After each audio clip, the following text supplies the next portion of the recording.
दो गौरैया। घर में हम 3 ही व्यक्ति रहते हैं, माँ, पिताजी और मैं। पर पिताजी कहते हैं कि यह घर सराय बना हुआ है। हम तो जैसे यहाँ मेहमान हैं। घर के मालिक तो कोई दूसरे हैं। आंगन में आम का पेड़ है। जो भी पक्षी पहाड़ियों घाटियों पर से उड़ता हुआ दिल्ली पहुंचता है, पिताजी कहते हैं वही सीधा हमारे घर पहुंच जाता है, जैसे हमारे घर का पता लिखवा कर लाया हो। यहाँ कभी तोते पहुंच जाते हैं, कभी कौवे और कभी गौरैया। घर के अंदर भी यही हाल है। बीसियों तो चूहे बसते हैं। ऐसी धमा चौकड़ी मचती है कि कभी बर्तन गिरते हैं, कभी डिब्बे खुलते हैं, कभी प्याले टूटते हैं। एक चूहा अंगीठी के पीछे बैठना पसंद करता है। शायद बूढ़ा है, उसे सर्दी बहुत लगती है। एक दूसरा है जिसे बाथरूम की टंकी पर चढ़कर बैठना पसंद है, उसे तो शायद गर्मी बहुत लगती है। बिल्ली मनाया तो अंदर आकर दूध पी गई, ना मनाया तो बाहर से ही फिर आऊंगी कहकर चली जाती है। शाम पड़ते ही 2-3 चमगादड़ कमरों में कसरत करने लगते हैं। घर में कबूतर भी हैं। दिन भर गुटर गूं का संगीत सुनाई देता रहता है। इतने पर भी बस नहीं, घर में छिपकलियां भी हैं और बर्रे भी हैं, और चींटियों की तो जैसे फौज ही छावनी डाले हुए है। अब एक दिन 2 गौरैया सीधी अंदर घुस आईं। फिर जैसे आई थी वैसे ही उड़ भी गईं। पर 2 दिन बाद हमने क्या देखा कि बैठक की छत में लगे पंखे के गोले में उन्होंने अपना घोंसला बना लिया है। इस पर पिताजी को गुस्सा आ गया।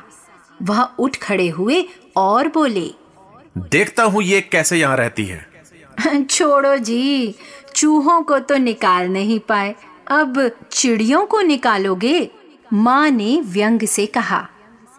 वह फौरन उठ खड़े हुए और पंखे के नीचे जाकर जोर से ताली बजाई और मुंह से शू शू कहा। फिर बाहें झुलाई, फिर खड़े खड़े कूदने लगे। कभी बाहें झुलाते, कभी शू शू करते।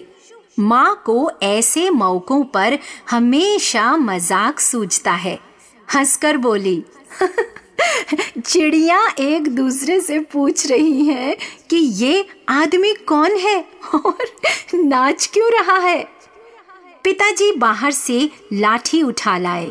उन्होंने लाठी ऊंची उठाकर पंखे के गोले को ठकोरा। ची ची करती गौरैया उड़कर पर्दे के डंडे पर जा बैठी।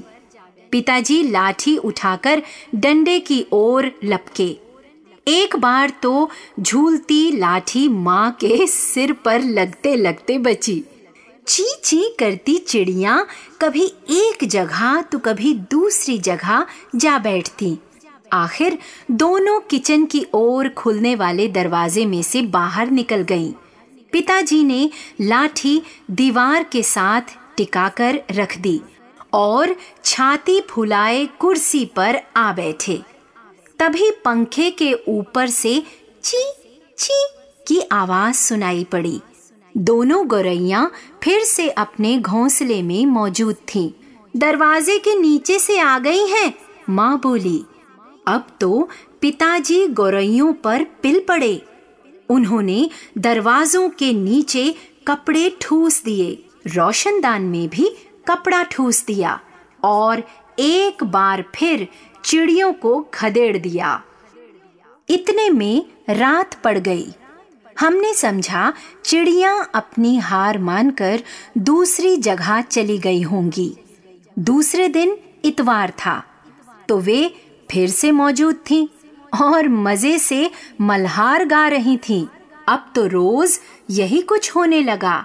दिन में तो वे बाहर निकाल दी जाती, पर रात के वक्त ना जाने किस रास्ते से वे अंदर घुस आती। पिताजी परेशान हो उठे। कहा, मैं हार मानने वाला आदमी नहीं। वह फौरन ही बाहर से एक स्टूल उठा लाए, लाठी लेकर स्टूल पर चढ़ गए। घोंसले में से अनेक तिनके बाहर की ओर लटक रहे थे। गौरैयों ने सजावट के लिए मानो झालर टांग रखी हो। बाहर आंगन में दोनों गौरैया चुपचाप दीवार पर गुमसुम बैठी थीं। अब वे चहक भी नहीं रही थीं। अब पिताजी लाठी का सिरा घास के तिनकों के ऊपर रखकर वहीं रखे रखे घुमाने लगे। घोंसले के तिनके लिपटते गए। सूखी घास और रुई के फाहे, धागे और थिगलियां लाठी के सिर पर लिपटने लगीं। तभी सहसा जोर की आवाज आई, ची ची ची ची। पिताजी के हाथ ठिठक गए। यह क्या? मैंने झट से बाहर देखा। नहीं, दोनों गौरैया घोंसले के बाहर गुमसुम बैठी थीं। पंखे के गोले के ऊपर से दो नन्ही नन्ही गौरैया सिर निकाले नीचे की ओर देख रही थीं और ची ची किए जा रही थीं, मानो अपना परिचय दे रही थीं। हम आ गए हैं। हमारे माँ बाप कहाँ हैं? पिताजी स्टूल से नीचे उतर आए। कमरे में फिर से शोर होने लगा, पर अब की बार पिताजी उनकी ओर देखकर केवल मुस्कराते रहे।